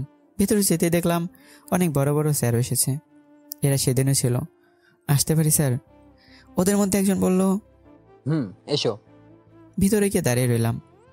বসো এই চেহারে। একটা বয়স্ক স্যার বলল, ওনাকে এর আগে দেখিনি কখনো। আমাকে কেন ডাকা হয়েছে তা কি জানতে পারি স্যার? অবশ্যই, আমরা দুঃখিত। বুঝলাম না স্যার, দুঃখিত কি জন্য? স্যার, উনি আমাদের নতুন ডিআইজি স্যার। তানের কথায় বুঝতে পারলাম যে কথা বলছে উনি ডিআইজি। আমি তোমার বিষয়ে সবকিছু তদন্ত করেছি। আমার মনে হয়নি তুমি এরকম কাজ করেছো, তাই তোমাকে আজ থানায় ডাকলাম। স্যার, আমাকে কেন ডেকেছেন সেটা কি জানতে পারি আমি? অবশ্যই, আমরা সবাই মিলে সিদ্ধান্ত নিয়েছি তুমি আবার এই কেসটা হ্যান্ডেল করো। আশা করি আমাদের কথাটা রাখবে। স্যার, আমাকে তো সাসপেন্ড করেছেন, আমি কিভাবে কেস হ্যান্ডেল করব? সাসপেন্ড বাতিল করা হলো। তুমি আবার সেই আগের মতো কাজে ফিরে এসো, সতেজ মনোভাব নিয়ে, কারণ তোমার উপর নির্ভর করবে এই শহরের বাঁচা মরার। আমি চেষ্টা করব স্যার, শেষ রক্তবিন্দু পর্যন্ত। সে বিশ্বাসটা আছে আমার। তোমার নামে অনেক কিছু শুনেছি আগে, এবার দেখবো না হয়। হ্যাঁ স্যার, দোয়া করবেন। যাও, ড্রেসটা পরে আসো। এই পোশাকটা মানাচ্ছে না তোমাকে। দেশের স্বার্থের জন্য পোশাকটা আবার পরে নিলাম। পোশাকটার মধ্যে যেন অন্যরকম একটা সতেজতা আছে। আবার গেলাম ওদের কাছে। বাহ, অনেক সুন্দর লাগতেছে তোমাকে। দেখতে তো দেশের সৈনিকর মতোই লাগতেছে। থ্যাঙ্কস স্যার, দোয়া করবেন যেন দেশের সেবা করতে পারি। এই নাও পিস্তল। একটা পিস্তল এগিয়ে দিয়ে বলল। পিস্তলটা হাতে তুলে নিলাম। আর এই নাও এনকাউন্টার পারমিশন।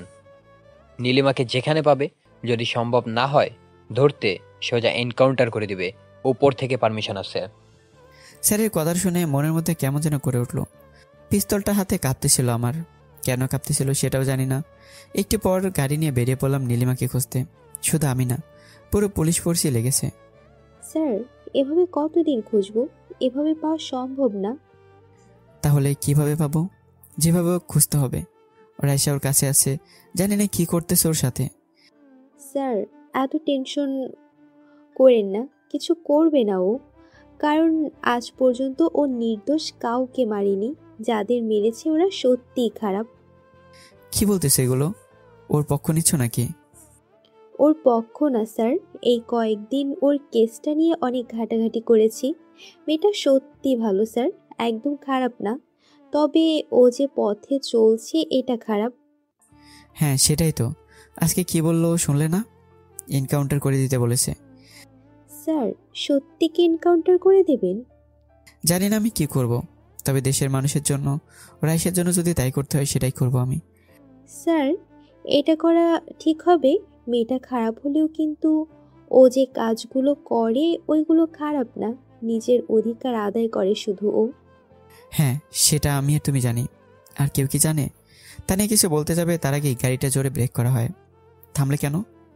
সামনে অনেক ভিড়, অনেক লোকজন দাঁড়িয়ে আছে, নেমে দেখতে হবে কি হয়েছে। ওর কথা শুনে গাড়ি থেকে নামলাম। পুরো রাস্তায় অনেক জ্যাম, লোকজন অনেক জড়ো হয়েছে, সবাইকে কি যেন দেখতেছে। এবার সামনে এগোতে লাগলাম। ভিতরে গিয়ে দেখলাম সবাই রাস্তার পাশে মনিটরের দিকে তাকিয়ে আছে। খবর হচ্ছে, সবাই সেটা মনোযোগ দিয়ে শুনতেছে। পর্দায় তাকাতেই আমিও চোখটা সরাতে পারলাম না। পর্দায় নীলিমাকে দেখাচ্ছে, কিছু বলতেছেও, কিন্তু সেটা শোনা যাচ্ছে না। তবে নিচে ব্রেকিং নিউজটা দেখে অবাক না হয়ে পারলাম না। ওখানে লেখা ছিল, লাইভ মার্ডার দেখতে চাইলে রাত 9টায় আমাদের চ্যানেলে চোখ রাখুন। ওখান থেকে বাইরে আসলাম। স্যার, এগুলো কি হচ্ছে? নিউজ চ্যানেল কি পাগল হলো নাকি? সেটা তো আমিও বুঝতে পারতেছি না। তাছাড়া ওখানে নীলিমাকেও দেখালো। ব্যাপারটা কিছুই বুঝলাম না। Live murder? স্যার, আমিও ফার্স্ট টাইম এরকম শুনতেছি। টেলিভিশনে বলে দিচ্ছে 9টার মার্ডার হবে। এটা নীলিমারই কাজ, আমি জানি ওই এসব করতেছে। স্যার, আপনার ধারণা যদি ঠিক হয় তাহলে একবার ভেবে দেখেছেন কি মার্ডারটা কার হতে পারে? রাইসার নয় তো? না না, এটা হবে না। তার আগে আমরা পৌঁছে যাব যেভাবেই হোক। রাইসাকে আমাকে বাঁচাতে হবে, না হলে আঙ্কেলের কাছে আমি মুখ দেখাতে পারবো না। তাহলে দেরি করেন না স্যার, চলে যাই। বিকাল হতে চললো। যা করার আমাদের তাড়াতাড়ি করতে হবে। হ্যাঁ, একটা কাজ করো, আরও পুলিশ আসতে বলো। যত আছে সব, আজকে এর একটা সমাধান করব। সন্ধ্যার মধ্যেই পুরো পুলিশ ফোর্স এসে যায়। নীলিমা কোথায় আছে সেটার খোঁজও পাওয়া গেছে। স্যার, এখনও অ্যাটাক দেওয়া ঠিক হবে না, কারণ এই সময় ওদের সাথে আমরা পারবো না। নীলিমার অনেক পাওয়ার। সেটা আমি জানি, আমাদের আরও ওয়েট করতে হবে। 8টার সময় আমরা মিশনে যাব। তুমি সবাইকে রেডি থাকতে বলো। 1 ঘন্টা বসে থাকলাম। 8টার দিকে নীলিমার পুরো আস্তানা ঘিরে ফেললাম, কিন্তু অবাক করার বিষয়, একটা ছেলেকেও খুঁজে পেলাম না যারা নীলিমার ওখানে কাজ করে। স্যার, সবাই পালিয়ে গেছে নাকি? কাউকে তো দেখছি না। হ্যাঁ তাই তো মনে হচ্ছে। উপরে যেতে হবে সবাইকে, মনে হয় উপরে লুকিয়ে আছে ওরা। চলেন স্যার। সবাই মিলে উপরে গেলাম, কিন্তু উপরেও কাকে পেলাম না। কি হচ্ছে এসব? সবাই গেল কোথায়? কেউ তো নেই স্যার। পুরো ঘর তো অন্ধকার, লাইট দাও কেউ। আমার কথা একজন লাইট দিল। লাইটের আলো পড়তেই দেখলাম সামনের চেয়ারে রাইসা বাঁধা অবস্থায়। সামনে এগোতে যাব আমি, তার আগে টেলিভিশন চালু হয়ে যায়। আমাদের সবাইকে দেখা যাচ্ছিল টেলিভিশনে। সবাই আমরা অবাক হয়ে যাই বিষয়টা দেখে। যেখানে আছো সেখানেই থাকো, আর এক পাই এগুলে ধুম করে ফেটে উঠবে। কথাগুলো শুধু শোনাই যাচ্ছিল, তবে দেখা যাচ্ছিল না কাউকে। কণ্ঠ শুনে বুঝেছি এটা নীলিমা। একটিবার পিছন থেকে বেরিয়ে আসলো নীলিমা, এক হাতে পিস্তল আর এক হাতে রিমোট। নীলিমাকে দেখে সবাই বন্দুক তাক করে ধরে। আরে দাঁড়াও দাঁড়াও, এতগুলো করলে তো মরে যাব। একজন ধরো। তুমি ধরা পড়ে গেছো। আজকে পালানোর কোনো রাস্তা নেই তোমার কাছে। তাই নাকি? আমি তো আগেই বলেছি নীলিমাকে ধরা অসম্ভব। সামনে একটু তাকিয়ে দেখো তোমার হবু বউয়ের দিকে। নীলিমার কথায় সামনে তাকালাম, দেখলাম চেয়ারের সাথে বোম ফিট করা। এই দেখো রিমোট, যদি একটা চাপ দেই না, কেউ বাঁচবে না এখানে, সবাই মারা যাবে। পিস্তল নামাও সবাই। সবাই পিস্তল নামিয়ে ফেলে। আমি বলেছিলাম না আমাকে ধরার সাধ্য তোমাদের নেই? আমি ইচ্ছে করে তোমাদের এখানে এনেছি। মানে কি বলতে চাচ্ছ তুমি? না, আমাকে ধরতে এসেছ। এত লোকজন কেন? তুমি একা আসলেই তো পারতে, তাই না? সত্যি চলে যাবার সময় এসে গেছে আমার। কথাটা আমাকে উদ্দেশ্য করে বলল। এসব বলায় কোনো লাভ নেই তোমার। পালানোর সব দরজা বন্ধ এখন। বেশি চালাকি করলে এনকাউন্টার করে দেব। এনকাউন্টার না, মৃত্যুর ভয়টা তো অনেক আগেই ছেড়ে দিছি। যেদিন প্রিয় মানুষটা প্রতারণা করেছিল সেদিনে তো মরে গেছি। আমাকে মারবি তাই তো? মার। তোকে তো খুব সাহস না তোর? অনেক অপমান করেছিস আমাদের, কিছু করতে পারবো না তোর, তাই না? দেখ কি করি। আমার সামনে এগিয়ে আসতে আসতে বলে কথাগুলো নীলিমা। কথাটা বলার সাথে সাথেই তানিয়া নীলিমাকে জোরে থাপ্পড় মারে। নীলিমা পড়ে যায়। থাপ্পড়টা খুব জোরে লেগেছে, কারণ গাল কেটে রক্ত বেরোচ্ছে। মার, আরো মার, পারবি তো? শুধু আমাদের মারতে, আমাদের তো কেউ নাই। বাবা মাকে সেটা তো জানি না, আদর তো কোনোদিন পাইনি। সবসময় তোদের লাথি গুঁতো অপমান সহ্য করতে করতে জীবনটা পার হয়ে যায় আমাদের। আমাদের কি দোষ রে? এতিম হয়ে জন্মেছে এটা দোষ, নাকি তোদের পাপ কাজের জন্য আমাদের জন্ম হওয়াটা দোষ? কেউ বুকে হাত দিয়ে বলতে পারবি আমাদের সাথে কোনোদিন ভালো ব্যবহার করেছিস তোরা? মাঝরাতে তোদের লাঠি বাড়ি খেতে হয় আমাদের কেন? একটু ভালো করে বলতে পারিস না? যত অধিকার শুধু আমাদের উপরে খাটাতে পারিস। রাঘব বোয়ালগুলোকে তো ধরতে পারবি না জীবনে। সারা জীবন ওদের পা চাটতে চাটতে তোদের দিন যাবে। নীলিমা একসাথে কথাগুলো বলেছিল, সবাই চুপ করেছিল, কিন্তু এবার মুখ খুলল তানিয়া। স্যার, এ কিন্তু অনেক বেশি বলতেছে। আমি কিন্তু এনকাউন্টার করে দিলাম। এত বেশি কথা বলিস কেন রে? পারবি এনকাউন্টার করতে আমারে? চুপ করে আছিস বলে ভাবিস না কিছু বলতে পারবো না। তোর মতো সোনার চামচ মুখে নিয়ে জন্ম হয়নি, তাই বেশি কথা বলিস না। তানিয়া চুপ করো, তুমি বেশি কথা বলো না। মানে কি বলতেছেন? চুপ করে থাকবো? বসে বসে আর বানোয়াট কথা শুনবো? কোনটা বানোয়াট? তোর স্যারকে জিজ্ঞেস কর কোনটা বানোয়াট। আমারে ধোকা দিচ্ছে ওইটা, নাকি আমাদের সবার স্বপ্ন ভেঙে দিয়েছে ওইটা? নীলিমার কথাটা শুনে সবাই আমার দিকে তাকিয়ে আছে। বুঝতে পারতেছি না আমি কি করব। স্যার কি বলছেন এগুলো? কিছু না, তোমরা তোমাদের কাজ করো। কথাটা এড়িয়ে যাওয়ার চেষ্টা করলাম। তুমি কি চাও সেটা বলো। চাওয়ার তো অনেক কিছুই আছে আমার। কি চাও তুমি সেটা বলো, যেটার কারণে আর কোনো অপরাধ করবে না। যদি বলি তোমাকে চাই, ফিরে আসবে কি? পাগলামো ছাড়ো, রাইসাকে ছেড়ে দাও। অনেক সহ্য করেছি তোমাকে। কি সহ্য করলে? কিছুই তো না। আচ্ছা একটা কাজ করো, গুলি করো আমাকে। কেন? কেন মানে এনকাউন্টার করে দাও আমাকে, তাহলে তো সব সমস্যার সমাধান। তবে একটা কথা কি জানো? কি কথা? আমাকে শেষ করে কি হবে? আমার মতো হাজারো নীলিমা রাস্তায় পড়ে আছে। ওরা এভাবে অপমান সহ্য করতে করতে একদিন আমার চেয়ে বড় কিছু হয়ে যাবে। তখন কেউ কন্ট্রোল করতে পারবে না। আমরাও মানুষ, আমাদেরকে একটু সম্মান দেন। আমরা তো সম্মান চাই না, ভালোভাবে একটু বাঁচতে দেন আমাদের। 3 দিন কখনো না খেয়ে থাকছেন? থাকেন নাই জানি, কিন্তু আমরা থাকছি। ক্ষুধার কষ্ট যে কত কঠিন সেটা আপনাদের স্যারও জানে, কারণ উনিও আমাদের মতো রাস্তার টোকাই ছিলেন। এবারের কথাটা শুনে সবাই আমাকে এমনভাবে দেখতেছিল, মনে হচ্ছে এলিয়েন কোনো আমি। হ্যাঁ, আমিও টোকাইছিলাম আমার মা বাবাকে। এখন আমি জানি না। স্যার আপনি তো জানেন তাই না ক্ষুধার কত কষ্ট, প্রত্যেকটা দিন কিভাবে কাটে আমাদের। ও হ্যাঁ, সরি, আপনার তো এসব কিছুই মনে নেই, কারণ আপনি তো শহরের মানুষ, সব কিছু ভুলে গেছেন। না, কিছুই বলি না আমি, সবই মনে আছে আমার। এখন সেই রাতগুলোর কথা মনে পড়লে আমার শরীর শিউরে ওঠে। আমি চেষ্টা করেছিলাম পাল্টানোর, কিন্তু সম্ভব হয়নি। প্রত্যেকটা মানুষের মনে আমাদের নিয়ে একটা খারাপ মনোভাব তৈরি হয়েছে, যেটা দূর করা অসম্ভব এখন। হয়তো অসম্ভব ছিল, কিন্তু সেটা আমি সম্ভব করেছি। যদিও খারাপ রাস্তায় নিজের অধিকার নিজে আদায় করেছি। একটু খারাপ রাস্তায়, তাই। একটু না, অনেক খারাপ। তুমি অনেক মানুষের প্রাণ নিয়েছো, আর যে জন্য তোমাকে মরতেই হবে, এটা তুমি শিওর থাকো। আমি তো মরার জন্য প্রস্তুত সব সময়, শুধু আমার শেষ ইচ্ছাটা পূরণ হলেই। কি শেষ ইচ্ছে তোমার? আগে বলো তোমরা, আমি যা বলবো সেটাই করবে। বলো তুমি, আমরা চেষ্টা করব। চেষ্টা না, আপনারা ইচ্ছা করলেই পারবেন, কারণ আপনারা দেশের সৈনিক। দেশকে রক্ষা করার দায়িত্ব আপনাদের, দেশের মানুষকে রক্ষা করার দায়িত্ব আপনাদের। হ্যাঁ বলো তুমি। আমি চাই, শুধু আমি না, সব অনাথরাই চাই, ওদেরকে বিনা কারণে মারবেন না। ওরা তো আপনাদের মতো মানুষ, তাই না? ইচ্ছে করে তো আর এই রাস্তায় আসেনি, ভাগ্য ওদেরকে নিয়ে এসেছে।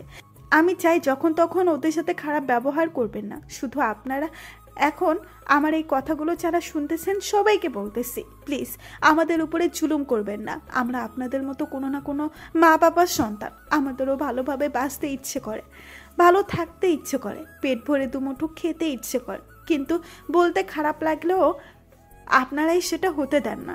আপনাদের যে ব্যবহার, তাতে আমরা কোনো মানুষ না। বাড়ির কুকুরের সাথে যেরকম ব্যবহার করেন, তার চেয়েও খারাপ ব্যবহার আমাদের সাথে করেন। আচ্ছা একটা কথা বলেন তো, এই জায়গায় যদি আপনাদের ছেলে মেয়ে থাকতো, কি করতেন? পারতেন এরকম করতে? অত্যাচার কষ্ট দিতে পারতেন না। আমাদের সহ্য করতে করতে সহ্যের সীমাটা অতিক্রম হয়ে গেছে, তাই বাধ্য হয়েছিলাম এই রাস্তায় আসতে। অনেক বুঝিয়েছিলাম আপনাদের, এমনকি পা ধরে মাপ চাইতাম, তবু খারাপ ব্যবহার করা ছাড়তেন না। কি করতেন? লাথি দিয়ে ছুঁড়ে ফেলে দিতেন, এমনকি কাজ করে নিতেন, কিন্তু টাকা দিতেন না। কেন দিতেন না? আমাদের কেউ নাই বলে, নাকি আমাদের খিদা লাগে না বলে? আমরাও আপনাদের মতো রক্ত মাংসে করা মানুষ, তাই আমাদেরও ক্ষুধা লাগে। জানি কথাগুলো বলতেছি আপনাদের হয়তো খারাপ লাগতেছে, একজন অনাথের কথা কেন শুনবেন? আমিও তো রাস্তার টুকাই, মা বাবা কে জানি না। তবে একটা কথা কি জানেন, এতক্ষণ যেগুলো বললাম একটা কথা কিন্তু মিথ্যা বলিনি। আমাদের মতো সন্ত্রাস কারা তৈরি করে? এই আপনারাই তৈরি করেন, আবার পরে আপনারাই সেটার ফল ভোগ করেন। কেন পারেন না একটু ভালো ব্যবহার করতে? ওদেরকে যেটা শিক্ষা দিবেন ঠিক ওটাই শিখবে ওরা। আপনাদের কাছে কিন্তু আমরা খাওয়ার জন্য বসে থাকি না, বলি না আমাদের দুমুঠো খাবার দিন। তাহলে কেন করেন এমন? কি লাভ পান এমন করে? মাঝরাতে কেন আমাদের ঘুম ভেঙে যায়? লাঠির বাড়িতে রাস্তায় ঘুমালে কি রাস্তা নোংরা হয়ে যায়? কেন আপনারা না সারাদিন এত নোংরা ফেলেন? তখন তো ময়লা হয় না রাস্তায়, আর আমরা ঘুমাইলেই ময়লা হয়ে যায়। এতক্ষণ কথাগুলো বলতেছিল আর আমরা সবাই চুপ করে শুনতেছিলাম।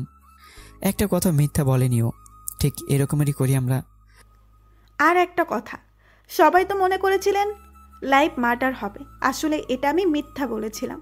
এটা না বললে হয়তো আপনারা এভাবে কেউ টিভির সামনে বসে থাকতেন না। আমি অনেক চেষ্টা করেছিলাম আপনাদের মাঝে কথাগুলো দেওয়ার জন্য, কিন্তু পারিনি। আজকে হঠাৎ এই কথাটা মনে হলো, তাই এরকম করতে হলো। যদি মনে করেন এটা আপনাদের কাছে আমি হুমকি দিচ্ছি, তাহলে হুমকি। আর যদি মনে করেন অনুরোধ, তাহলে অনুরোধই। আজকের পর থেকে যদি কোনো সময় কোনো দিন আমাদের সাথে খারাপ ব্যবহার করেন, তাহলে আমি তো একটা, আমার মতো হাজারটা নীলিমা জন্ম নেবে, তখন আটকাতে পারবেন না ওদের, কারণ মৃত্যুর ভয়টা অনেক আগেই চলে গেছে আমাদের। গুড বাই, আমি আবার ফিরে আসবো আপনাদের মাঝে। কথাটা বলে রিমোট দিয়ে টেলিভিশনটা বন্ধ করে দেয়, সাথে সাথেই লাইভ প্রচারও বন্ধ হয়ে যায়। এসবের মানে কি? কি করতে যাচ্ছ তুমি? লাইভে এসে আমাদের মাঝে সাধারণ জনগণকে তুমি বিপদের মুখে ঠেলে দিচ্ছ। এসবের কোনো মানে নেই, যেটা করতে এসেছিলাম সেটা করে গেলাম। আমি আগেও বলেছি, এখনো বলতেছি, আমাকে ধরার সাধ্য কোনো দিন তোমাদের নেই। আমি আজকে আবার যাব, তবে যাবার আগে কথা দিয়ে যাচ্ছি, আর কোনো অপরাধ করবে না। যদি আপনারা কোনো অপরাধ না করেন, গুড বাই। কথাগুলো বলে নীলিমা চলে যেতে লাগে, কিন্তু সাথে সাথে সবাই সামনে গিয়ে পিস্তল নিয়ে দাঁড়ায়। তুমি অনেক বোকা, বুঝেছো? কেন বোকা জানো? তুমি নিজেকে খুব চালাক মনে করো। কি মনে করেছো এখান থেকে তুমি চলে যাবে না, কিছু করতে পারবে না আমার? ভুলে যেও না, আমরা দেশের সৈনিক, আর দেশের খারাপ হবে এমন মানুষকে কখনোই দেশে রাখবো না। নীলিমা একটা হাসি দিয়ে বলল, আমি বোকা না, আমি নিজেকে চালাক মনে করি না। আমি আগেই বলেছি তোমরা আমাকে ধরতে পারবে না, তার চেয়ে বরং আমাকে যেতে দাও, না হলে তোমাদের বাড়ির কেউ ভালো থাকবে না। আসলে বোকা তো তোমরা, পুলিশের চাকরি করো আর বাড়িতে প্রোটেকশন দিতে পারো না। সাথে সাথে সবাই পিস্তল নামিয়ে বাড়িতে ফোন করতে লাগলো। ফোন করে লাভ নেই, সবার ফোন বন্ধ এখন। আমি এখানে থেকে যাই, তারপরে যে যার মতো বাড়িতে পৌঁছে যান, সবাইকে পেয়ে যাবেন। নীলিমা কিছু দূর সামনে যায়, তারপর আবার দাঁড়ায়। স্যার একটু আসবেন? কথাটা নীলিমা আমাকে উদ্দেশ্য করে বলে। ওর কথা শুনে এগিয়ে গেলাম ওর কাছে। কি হয়েছে? আরও কিছু বাকি আছে তোমার? না না, আর কোনো কিছু বাকি নেই, সবই তো বলে দিলাম। একটা কথা বলতে ভুলে গেছিলাম, তাই ডাক দিলাম। কি কথা বলো? ভালোভাবে সংসার করো, রাইসা মেয়েটা অনেক ভালো, আমার চেয়েও ভালো। দোয়া করি তোমরা যেন সুখে থাকো। নীলিমা কথাটা মন খারাপ করে বলল, হ্যাঁ তুমিও ভালো থেকো, আর পারলে মানুষের সেবা করো, খারাপ পথে না, ভালো পথে। আর একটি কথা ছিল, রাখবে? কি কথা বলো? একবার নীলু বলে ডাকবে প্লিজ, অনেক দিন হলো তোমার মুখে এই ডাকটা শুনি না। নীলিমার এই কথাটা শুনে সত্যিই খারাপ লাগলো আমারও। বুকের মধ্যে কেমন যেন মোচড় দিয়ে উঠলো। নীলু, ভালো থেকো, আর পারলে একটা বিয়ে করো, ভালো ছেলে দেখে। সেটা মনে হয় হবে না, কারণ মন তো একজনকে দেওয়া যায়, আর সেটা তো অনেক আগেই দিয়েছিলাম একজনকে। তবে এখন আমার কোনো কষ্ট নেই জানো, কারণ আমাদের ভালোবাসাটা ছিল সত্যি। কেন? আরে সত্যি থাকলে পেতাম না? তুমিও না, এখনো বোকাই রয়ে গেছো। আচ্ছা ভালো থেকো, বেশি কথা বললে আবার তোমার বউ সন্দেহ করবে। মুখে হালকা হাসির ছাপ নিয়ে কথাটা বলে চলে গেল নীলিমা। আমি ওখানে দাঁড়িয়েছিলাম কিছুক্ষণ, তারপর যে যার মতো বাড়িতে চলে গেলাম। সময় আপন গতিতে চলতে লাগলো। কখন যে 3 বছর পেরিয়ে গেল বুঝতে পারলাম না। বউ সন্তান নিয়ে সুখী দিন কাটছে। এখন একটা মেয়েও আছে আমাদের, 1.5 বছর বয়স। ওকে নিয়ে সব কিছু এখন। এদিকে চাকরিটা ভালোই করতেছিলাম, মানুষের সেবা। ওই দিনের পর থেকে নীলিমাকে অনেক খুঁজেছি, কিন্তু পাইনি। শুধু আমি না, কেউ পাইনি তাকে। সবাই তো ধরে নিয়েছে ও মরেই গেছে, কিন্তু আমার সেটা মনে হয় না, এখনো বেঁচে আছে ও সবার মাঝে। সেদিন সত্যি মানুষ তার কথাগুলো শুনেছিল। সেদিনের পর থেকে আমি আর কখনো ওদের সাথে খারাপ ব্যবহার করতে দেখিনি কাউকে। হয়তো ওর কারণে এমনটা হয়েছে। জীবনে কোনোদিন ওকে ভালোবাসতাম কিনা জানি না, তবে ওকে দেখার আগ্রহটা ঠিক সেরকমই আছে যেমন আগে ছিল। জানি না দেখা হবে কিনা কোনোদিন, তবে অপেক্ষা করছি। তো বন্ধুরা, গল্পটি এখানেই শেষ করা হলো। তো কেমন এসে জানাবেন। তবে এই গল্পটা পথে থাকা টোকাইদের জীবন কাহিনী নিয়েই কিছুটা গোছানো হলো। আর পারলে সবাই টোকাইদের সাথে বা অনাথ ছেলেমেয়েদের সাথে ভালো ব্যবহার করবেন, তাদেরকে কোনো কথা শোনাবেন না। পারলে যতটুকু পারেন একটু সাহায্য করবেন। আর সবাই ভালো থাকবেন। পরবর্তী গল্পের জন্য আল্লাহ হাফেজ।